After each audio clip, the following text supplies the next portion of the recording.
Miss Anik, did you become more independent in college? No, I'm sorry, so sorry. I was like, is that the button? Did becoming more independent in college make you more aware of your emotional needs in our relationship? I would say yes and no, because I think during my undergrad, I definitely went through a time of, I would say really dark and lonely times, but it made me become the individual that's like, well, I don't need anybody to do anything with me. I don't need you, and I don't need your help, and who are you to tell me what to do, and who are you to tell me that I can't make it without you or anything like that. So I think in a way that it kind of, I guess I went through that mentality so much in undergrad that it kind of shifted the way I am now, into the point where it's like, I think I'm able to acknowledge that it does take a village to get through the lowest points in your life and to get through certain experiences, whether that be academic or personal. But I think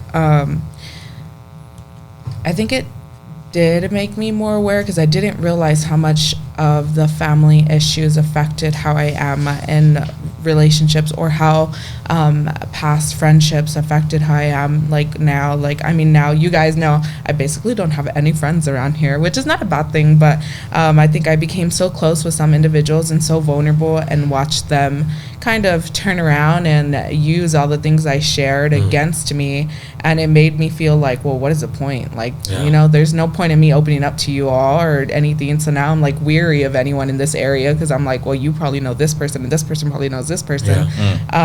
Obviously in a bigger city it's a little bit different, but I think that it definitely made me more aware of my emotional needs in terms of understanding experiences in the past and how they have affected my outputs in the relation, or my outputs and inputs in the relationship. And what I mean by outputs, I mean like my outbursts, or like just like little tedious things that I tend to do. And then like input is like, how am I relaying my emotional needs to you? Am I communicating that with you, or am I sitting there silent waiting for you to guess what's wrong with me and stuff?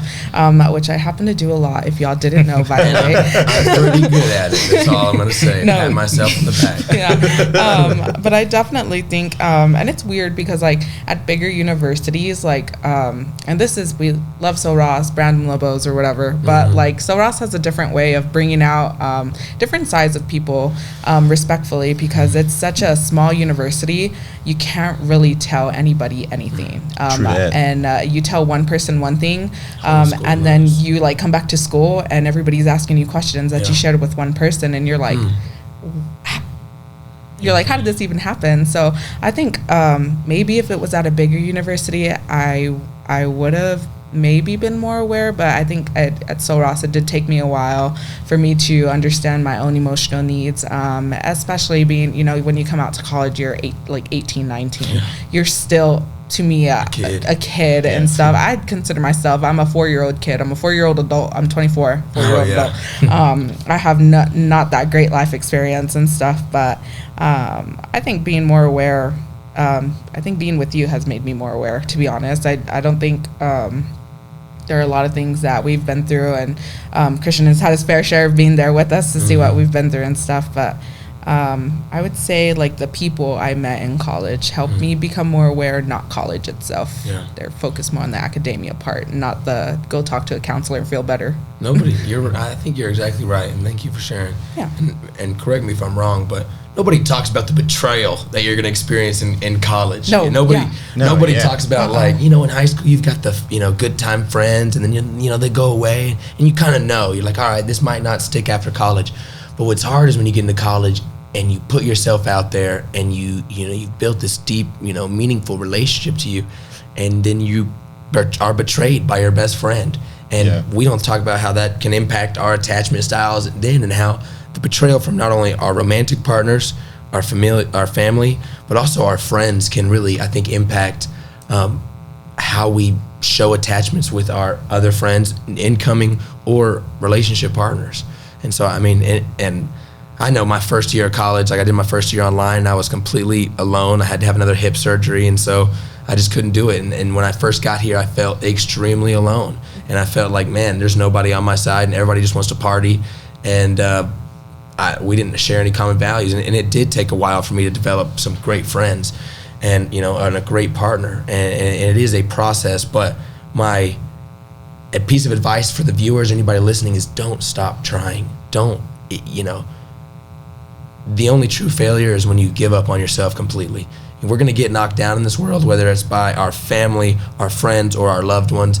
And the only real true success is when you get up. It's not about getting, I don't want to sound like a football coach here, but y'all know what I'm saying. And no, definitely. It's a hard thing, especially when you repeatedly knock down. And then at some point you have to assess, what am I doing? Yeah. Oh, maybe I'm being too vulnerable with others. Maybe I'm, giving myself to the wrong people, the wrong places.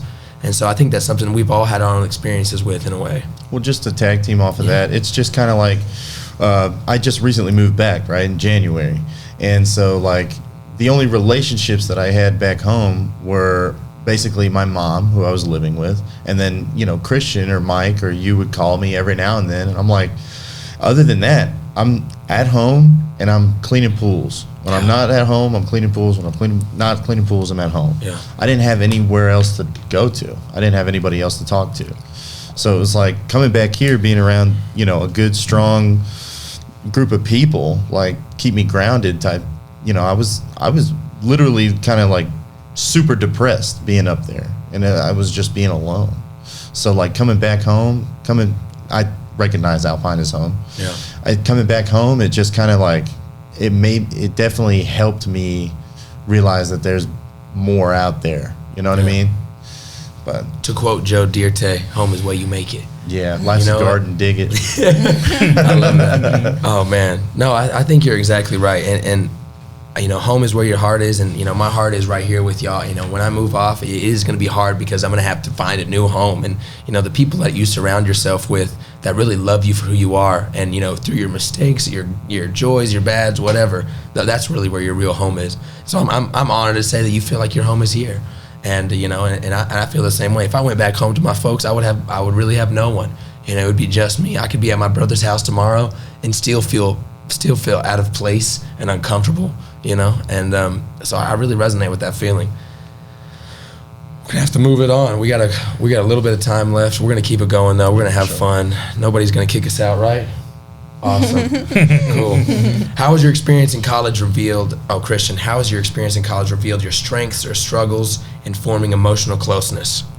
Yeah, I mean, going back to what I'd said previously is, it definitely showed how I had, I don't know if it's probably self-respect, I guess, in terms of allowing people to do/say what they wanted with me, almost using me as a prop at times is what it felt like, and learning how to, traverse situations like that and truthfully, like, stand up for myself.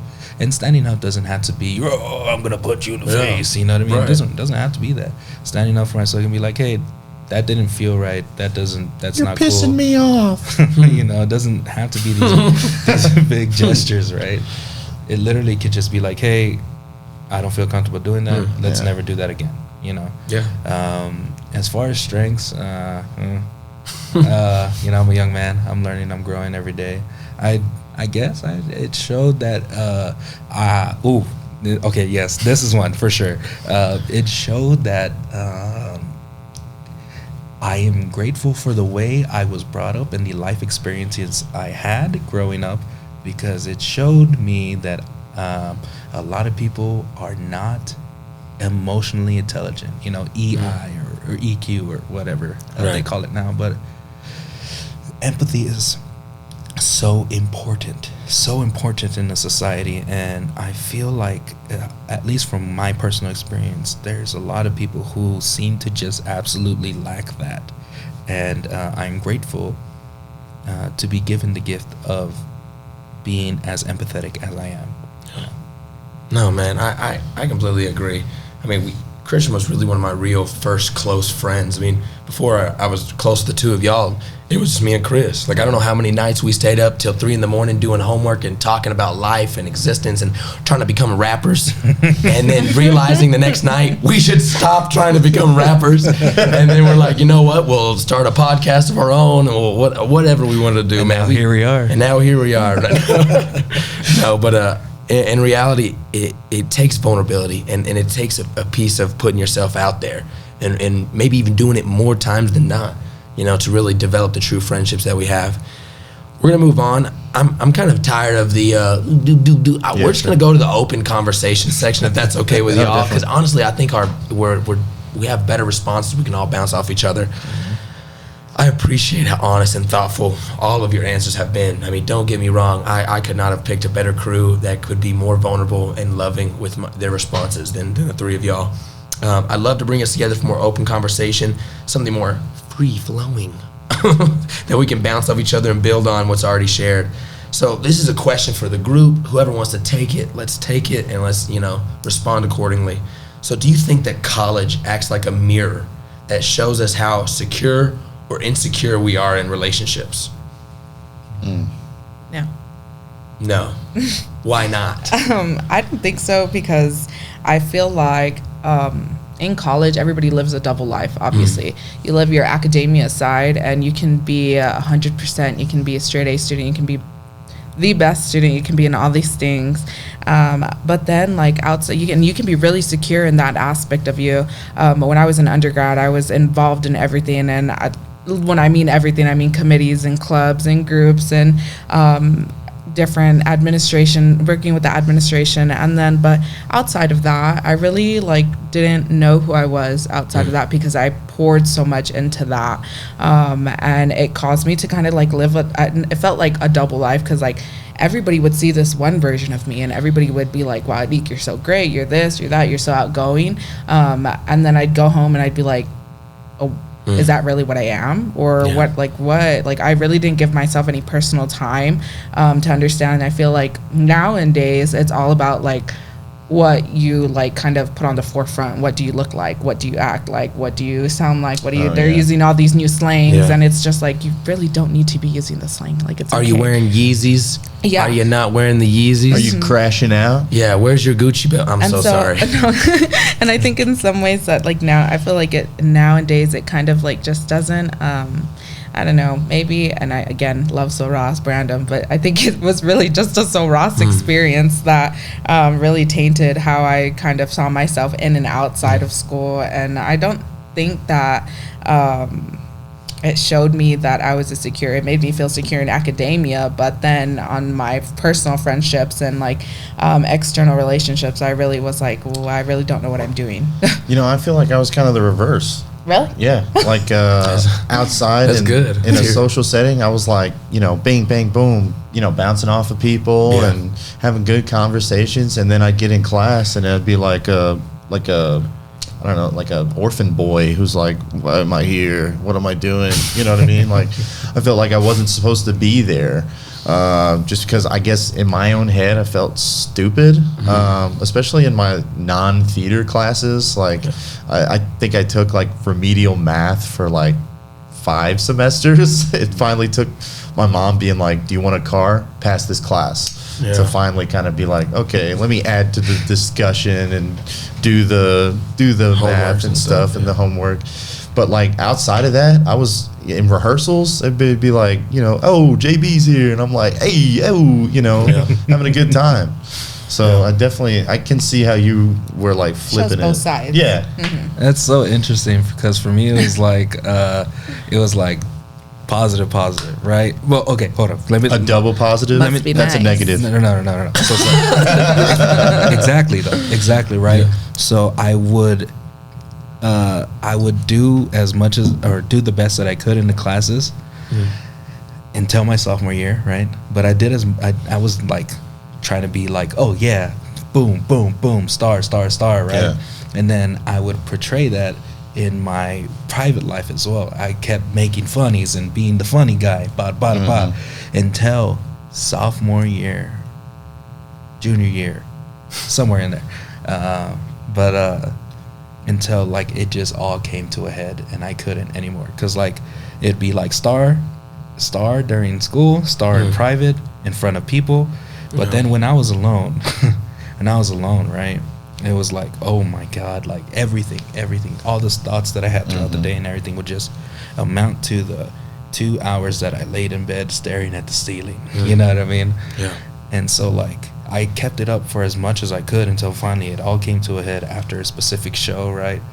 I remember just going home and just freaking out. Not like panic attack freak out, like so just done with everything, you know, done with the facade that I was putting up, done with being, you know, the funny guy and everything. And I just freaked out in my house. And granted, you know what I mean? Like, I didn't do the proper channels of, you know, I guess emotionally assessing myself and so on and so forth, but I had never been taught that. I didn't know how to do that, you know what I mean? Right. And so I'm having this freak out, right? And then finally I calmed down and I'm like, screw this, right? And then from then on I was like, I'm going to go to the classes I want to, I'm going to be who I want to be. I'm going to stop faking this, you know? And, you know, that led me to take an extra year or two that I shouldn't. It's all right. No shame in that. Super senior, baby. We all need to take the time that it takes for us to grow. And some of us, you know, need more time than others, and it's good. And in a way, I'm envious that y'all took more time because, and it kind of gets me into what I was thinking about. I really align with Christian, you know, trying to do my very, very best to excel, and Anik and JB. I can really empathize with all three of y'all, you know, excelling in class and also excelling in the social settings outward, were something that I've struggled with. Yeah, I think we're gonna, if it's okay if we finish, do you have somewhere to be? Okay, it's all right. We're gonna probably run a little bit over. Thank you, sir. One thing that I kept thinking of when y'all were talking in that question, and on my school visit to, you know, UCSB, I was in the, you know, men's bathroom, and I was like, dude, I'm talking to all these cohorts of potential PhDs, and I'm looking at some of the best PhDs in the world, and I'm thinking, what in the hell am I doing here? Yeah. Why am I here? How did I get here? And I'm having a moment. I'm sweating through my sleeves into my arms, and I'm freaking dying in there because I'm like, what am I doing? I'm doing my best stuff, but I feel like, is this really what I'm supposed to do? And I go to the restroom, and there's a sticker on the mirror, and it says, you're more than your productivity. And I was like, oh my gosh. I was like, I needed to hear that because I graduated in these 4 years, but that's all I was. I couldn't go home at night and be okay with who Jake was because all I was my productivity. Right. All I was what I was successful in, or the straight A I made, or this award, or that scholarship, or getting this, or getting that. And it wasn't until this senior year when I started taking art classes and realizing, like, I don't, like, who is Jake really? Yeah. I've been here for 4 years and I still don't know who I am. I know who I am, but I can't show anybody that side because I'm too insecure and I'm too scared. And so I think it's important for us to all remember that we're more than our productivity, and we're more than who others say we are, whether it's good, bad, or ugly. If I can't look at myself in the mirror and love myself, then I'm not doing something right for me. It's not that the world's done it. I mean, the world has done something to all of us, but I think that's the ultimate goal in trying to address our attachment styles, is addressing the things that were out of our control that have affected us to this day. Because for me, it's like I try to take out, you know, my stuff from when I was a childhood or from my early high school years by showing up to class every day and being the best and doing this and trying to get the affirmation from everybody. And at the end of the day, it did nothing for me. All it did was make me feel like I was even more of a fraud because nobody got to see what hurt little boy was behind, you know. Right. And so for me, I think this is something that I'm, you know, currently still trying to address. And I think we all can relate and have felt probably those moments where, you know, we're excelling in life, but as soon as we go home and we get alone and we get still, we start to really think about who we are, what we are, or what others have told us we are, or what they haven't told us we are. Right. And that can really set your perspective in a negative, you know, spiral. We're good on that question? Yeah. Cool. Have there been times where y'all have noticed yourself pushing someone away or clinging too tightly? What was this about? Yeah. I think there was a portion of like 3 months when we didn't text each other, me and you specifically. And it was like, it wasn't more so like I don't want to. Yeah. It was more so like I am going to take myself out of the situation, right? Because I felt like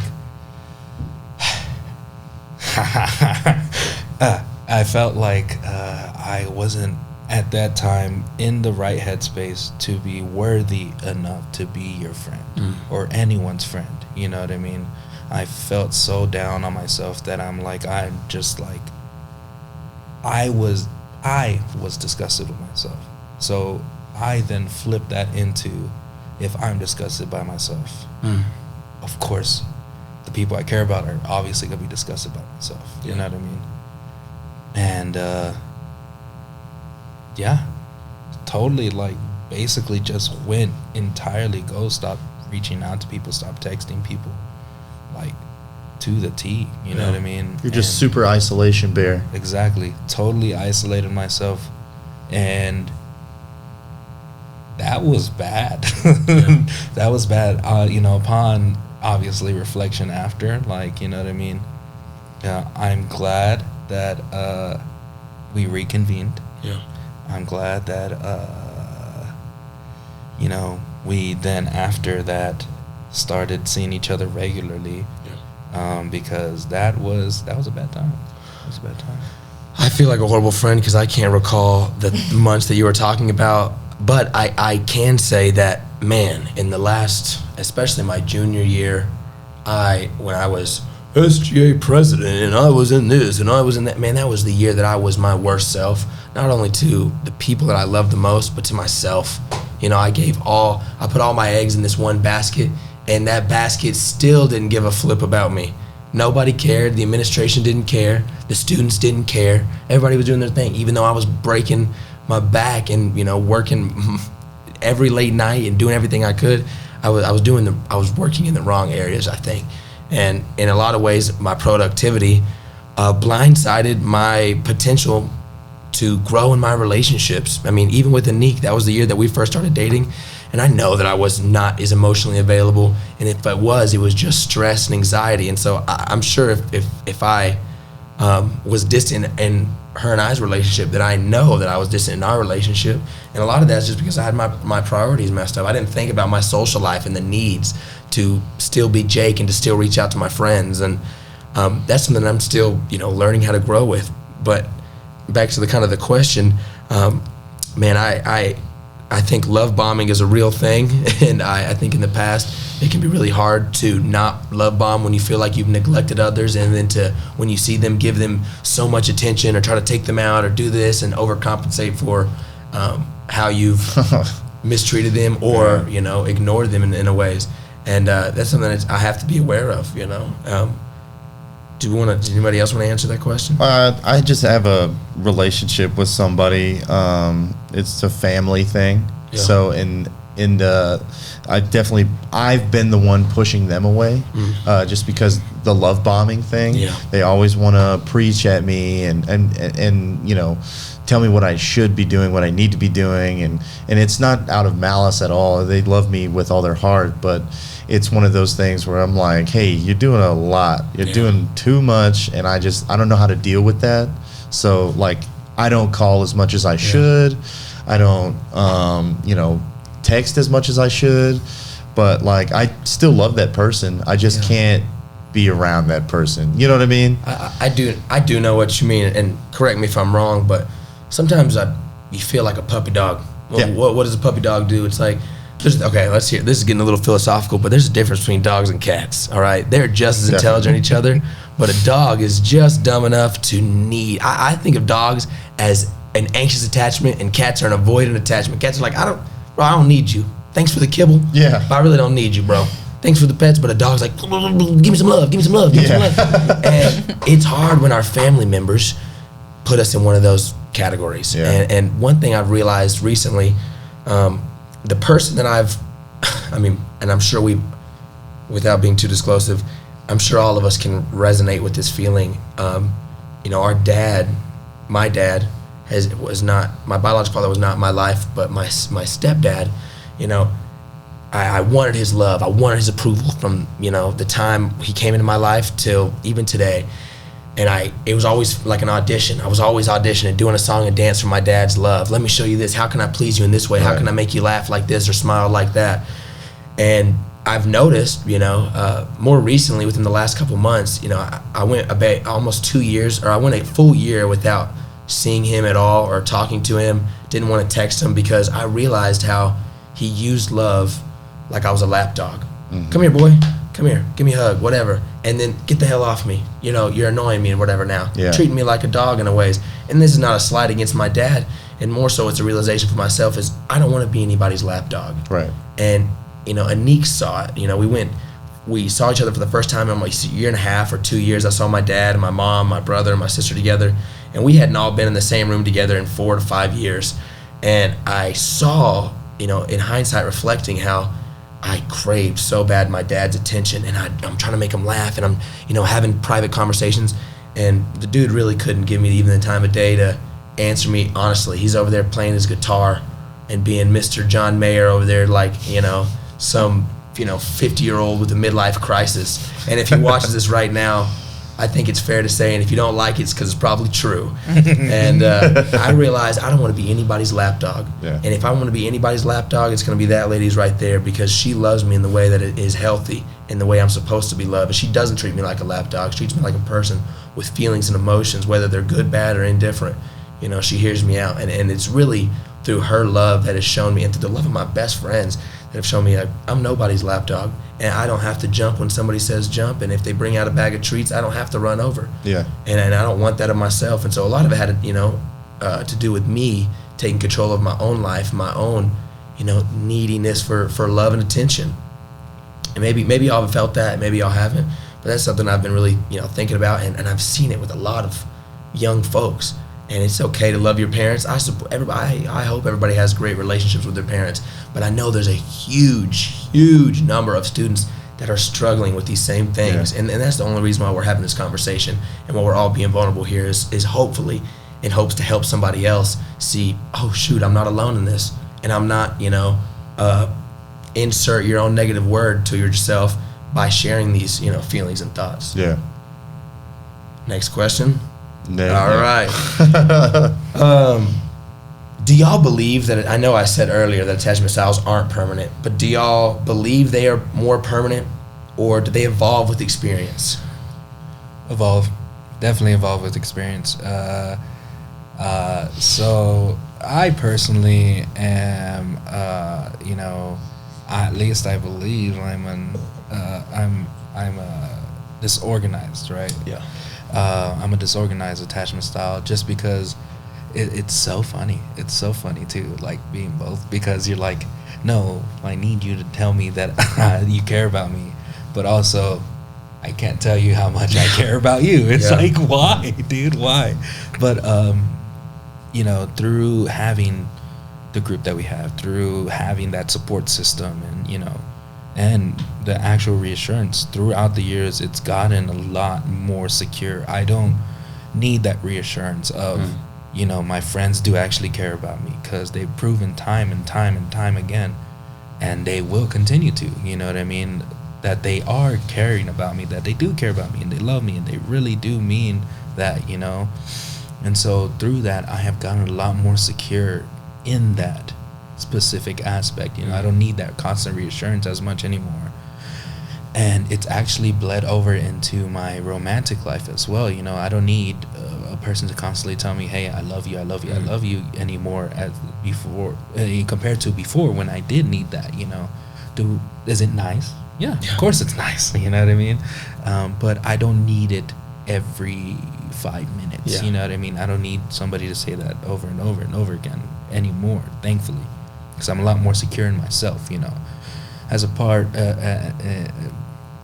working on the avoidance, you know what I mean? Working on it. I'm a lot better about,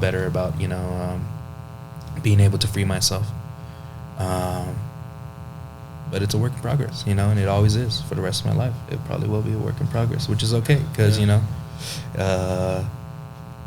got to work on yourself daily. You do. did you want to go? I was just going to say, I wish I could speak on this question, but I haven't had a romantic relationship in like 3.5 years, so I'm going to be dead in the water with this one. No, dude, there's nothing wrong with loving yourself and taking time to know who JB is. Yeah. And what I was going to say to Christian is I can similarly agree that I'm, having a disorganized attachment style. Some days are better than others, and I'm striving towards, but you got to think of attachments like a spectrum. You've got a little bit of each one. You might be 45% secure, and you might be 30% anxious, and you might be 40% avoidant, and then you might, mix those two together. And in the times, and I don't know if you experience this, but in the times that I realize I'm disorganized, it's a reaction. I've noticed how anxious I am. I need your love. And then I annoy myself with that. And then I'm like, well, I don't need you. I'm being anxious right now, or I'm being too needy, or I'm being overbearing. Yeah. And so then I pour into the avoidant bucket because I'm embarrassed of how anxious I am, which is neither are good coping mechanisms. And in those moments, I have to realize, hey, she loves me or he loves me. They're there for me, And right now, these feelings are not the forever feelings. And they will change and, sway and go up and down, I think. What do y'all think? I think that for me, like, it obviously, it just depends on the experience that you're going through. Like, I think for me in my romantic relationship, I think my, attachment style is getting better, and not getting better, like, it's just, like, it's getting better, I don't know. Yeah, but in terms of my, like, can't say it, attachment style, I feel like it's getting okay, but I feel like it goes like 10 steps back sometimes and stuff. So I feel like it just depends on the experience and the attachment of the individual. Is it a romantic? Is it a partner? Is it a platonic? Is it family? Is it I think it just depends on what it is. But I think being able to like recognize and be okay with, hey, yesterday I was 10% anxious. Today I'm actually going to be like 100% anxious. And I think it's all circumstantial as well. Like for me, I know, like, I mean, this kind of ties into the question you asked before. Like, I poured into my dad so much, and I was like best friends with my dad. I don't look like my dad, but I'm like, I embody, like, I think to this day, like how my dad is. And because of that, I pushed away from my mom. So then I lost my dad.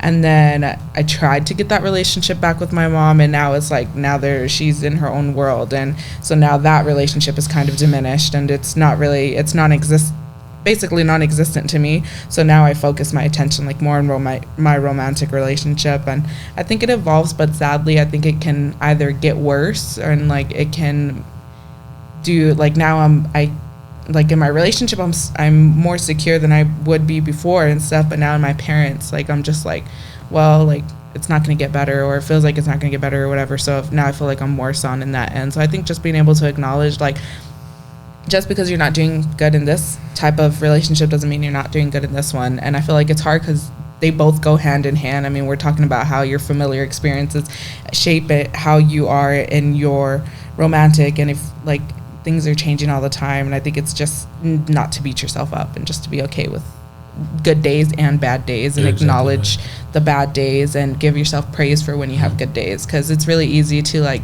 step back and beat yourself up and be like, well, I was a shitty person today or this. But it's like, if you dwell on that, you're probably going to be a shittier person the next day. So you'll sit in that, and you'll sit in your own shite, so to speak. And one thing that Anika and I always say is, our relationship is not a destination, it's an adventure. Our journey and our attachment style journey is, if our journey is, and if we put it in like a maps in our phone, just like, oh, click, because everything in our life is supposed to be super easy, because in the world we live in, it's all convenient. So we think our attachment styles and our love languages should all just be click, boom, I'm there, right? I put it in my map, I walked to the place, or I drove to the place, and now I'm there. That's not what it's about. No, it's like you detour here, you canceled road, canceled, block. That's why you gotta think, I got pulled over. Yeah, literally. I pulled myself over, hopefully. Right? We got to think about it like an adventure, because in hindsight, if we, think about your best adventure, did that adventure come with some bumps in the road? For sure. More likely than not. And what makes a greater journey? An adventurous one with ups and downs and flat tires and laughs and cries, or one that's just like very type A person. All right, tomorrow I will forever be secure in my attachment and I'm gonna love everything. Nobody works like that, and if you do, I'm jealous.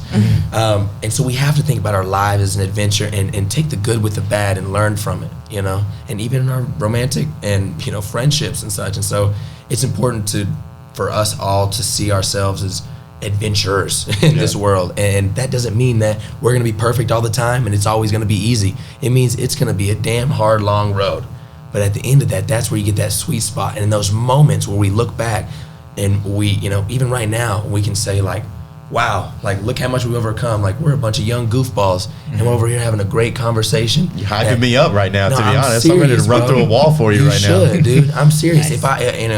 If I had to go on an adventure with anybody, it'd be these 4 people right here in this room, because I know y'all know how to overcome falls and y'all know how to get back up. And that's just what attachment styles are like. It's going to be a journey. Every day is a long, strenuous, exhausting road of fixing our attachments. I mean, babe, how many days have I annoyed you to the T, and then tomorrow you still wake up and love me with your whole heart?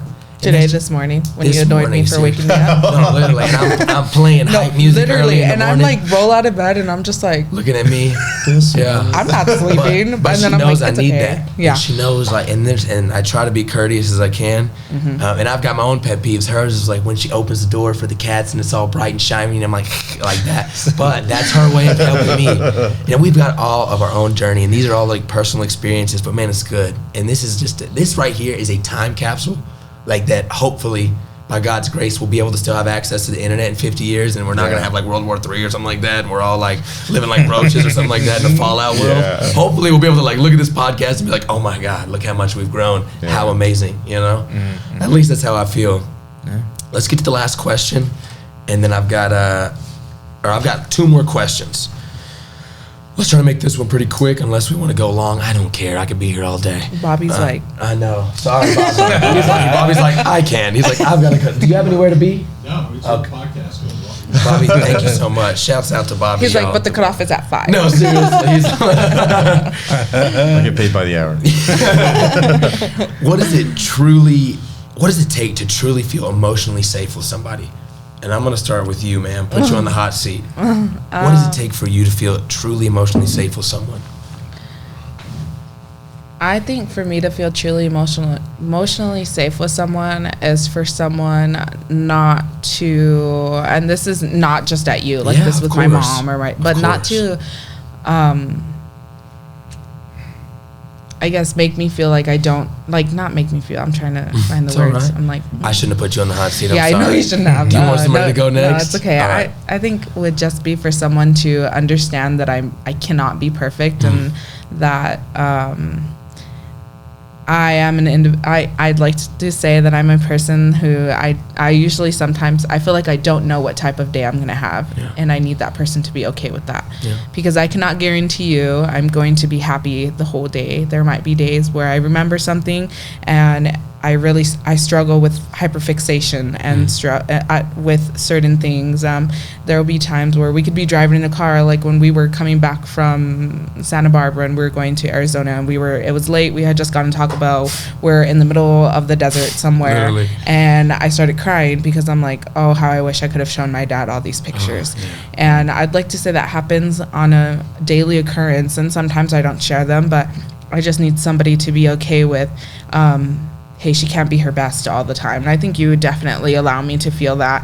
I let me cry and stuff, and I need that. I'm the type of person who I just need somebody to not tell me what I need to do to fix or change things, because I know I can't do that. But just to really just be there and be like, yeah, man, like I felt that one. Like, that's okay. And I just be okay with me just not, I can't be perfect. Just because you look perfect doesn't mean you should be perfect. I love you. Good. Next. I think for me to truly feel emotionally safe, we have to have banter. Like good, not even good banter. It could be really crappy. But like for like that bounce off and play and communication most of all. Like if I make a joke or something and they don't hear it, I'm always just like, great. Yeah. You know, like, Christian does it a lot to me. We're roommates, because it's funnier. You know exactly. I've done it 1,000 times. No, definitely. But like, if I'm with somebody like in a relationship, I would like them to laugh and have a genuine response. Yeah, or just be like, "That was too hard." Yeah, like don't say that again. I do that with Jake all the time. I'm like, seriously, come on, man. And like, if the joke doesn't land, I always hit it with them. All right. Yeah. Yeah. So I don't know. I like having that ability to communicate, and obviously, like, I don't mean everything I say, especially if in a joking manner. Yeah. But like, I just want that feedback, and it does. Not just with like a joke or like just like, hey, what do you want to eat today? You know, I want to be really transparent in my relationships. Yeah. If I'm not having a great day, I can be like, yo, I don't really feel too great today. Can we just like get some food and come back to the crib or whatever? And it'd be like, yeah, sure. Let's take it easy today. Let's chill. But there are some days where I'm like, hey, let's go out and like, have a good time. And then if they're not feeling that same way, then I can turn it down or they can turn it up. You know what I mean? I just want to be that flexibility in those relationships. I know in our friendships, it's kind of the same way. It's like, hey, what are you guys feeling? You want to go out to the bar tonight, or you guys want to, stay in and chill? Right. Which is totally fine. And I'm cool with whatever. And I think that needs to be, I don't know, communication. You need the social aspect. And you need someone. I mean, Anika's the first woman that I've ever been with that I've been able to have a conversation with, and she has a genuine response that isn't like, oh my gosh, I've never thought about that before. And it's just like, you never thought about if God was real or not? You never questioned the hard things about life? And I'm like, what? Then none of our other conversations are going to go well. And that's something that we, her and I, but the three of us really have, which is, we can give each other a genuine response, even if it is something out of this wall or crazy. But we need somebody to realize that we're speaking to them and that we don't want to automate a response. We don't want, a half-assed one. Yeah. We want something that's real and from the heart. Not a sure babe. Yeah. That's what really builds the trust. And I think the key thing for me is, how do I feel emotionally safe with somebody? By building trust. And that trust doesn't come without, for me, a judgment-free zone, because I judge myself enough. I don't need anybody else to continue to sit there and judge me.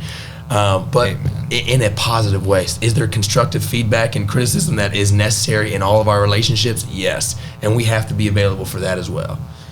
Mm-hmm. Did you want to get on this one, or are we going to get to the last question? I'll just keep mine short. The best way for me to feel emotionally safe with somebody would be definitely just repeated showing that they're there. Yeah. Whether it's like, just like, so I can vent, or that they just hang out with me and actually want to be, around me. That's it. That is the secret. I think that's the secret for us all, man. And I really appreciate that. What about me? Oh, I was just that's what I was kind of saying is, for me to feel emotionally safe is I need a judgment-free zone. And believe it or not, I talk a lot. So I wouldn't have done that. No way. I need someone that can, not only hear me out, but, relate to me. I don't need them to, give me their full background or disclose everything, but to see me as a person and not as an object or, like you said earlier, like a transactional friendship, like when I feel the need, like, oh, he's not trying to get something out of me, or she's not trying to get something out of me. They just want to be around me because they love me for me.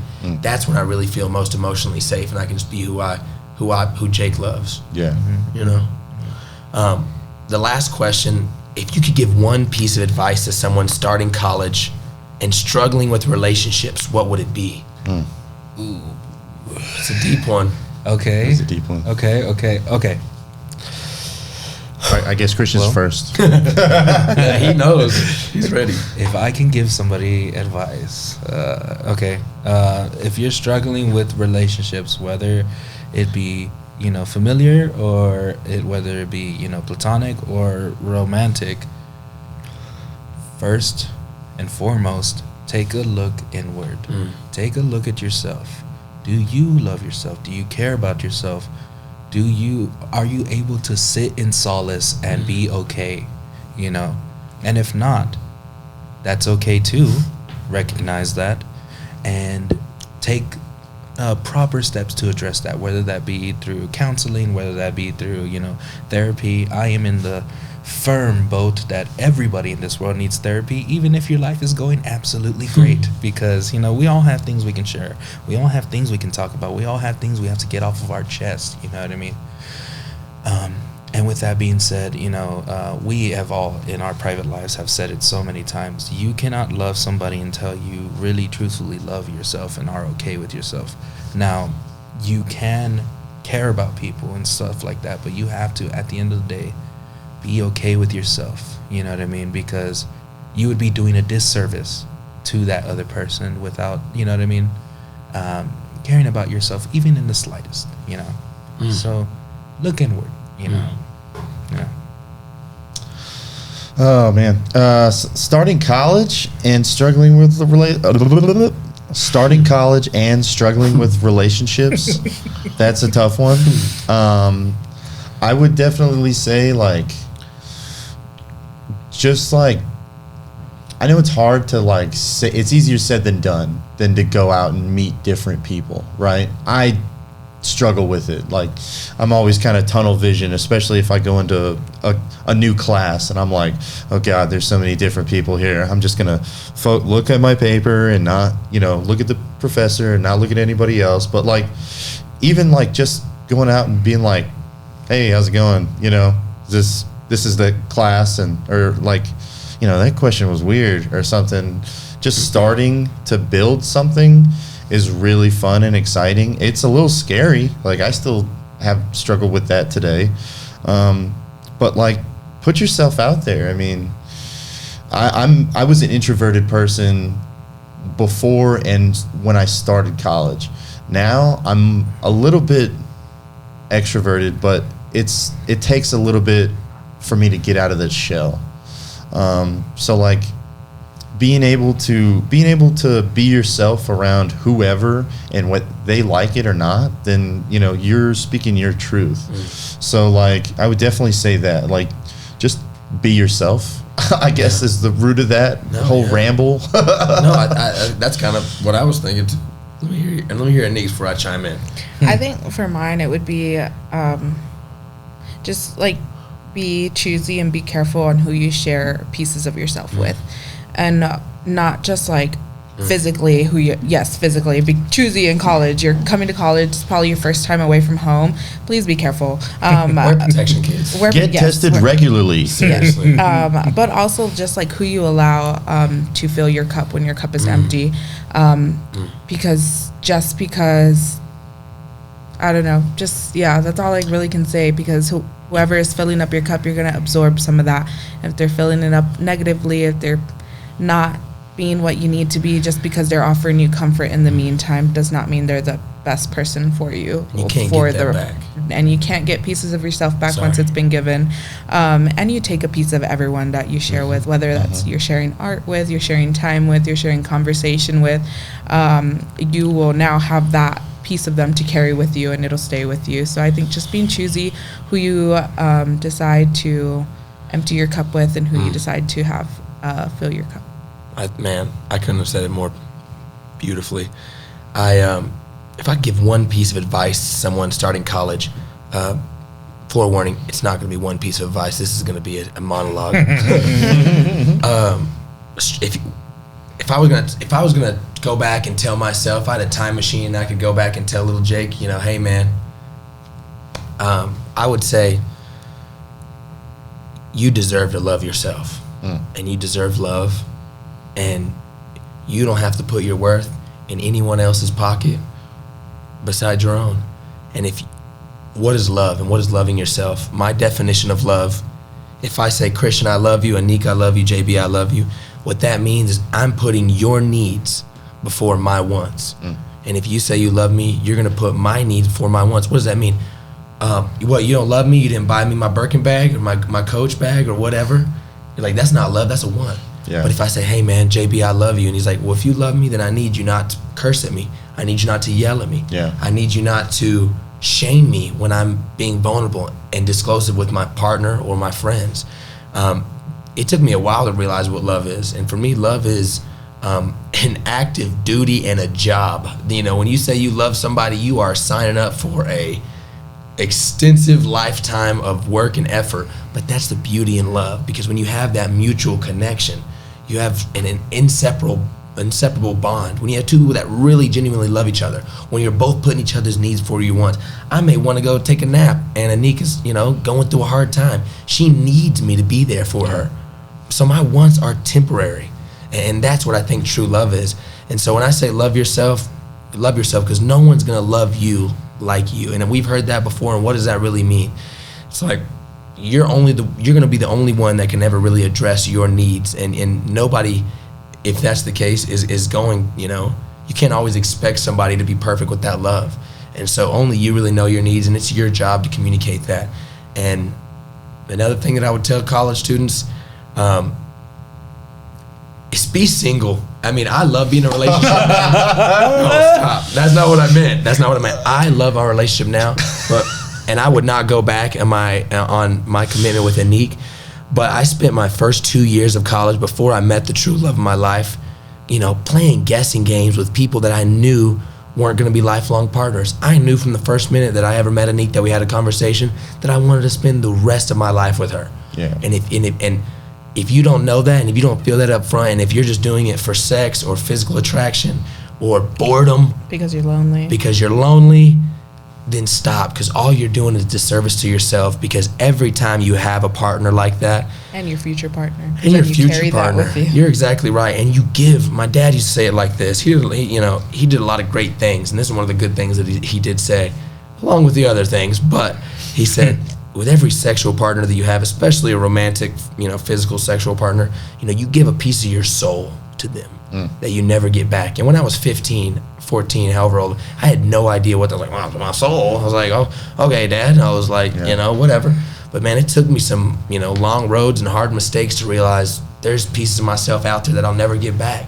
And there's, you know, time and experience and heartache that I've shared with somebody that couldn't do the same thing for me, and, you know, really mistreated me in a lot of ways, and probably vice versa.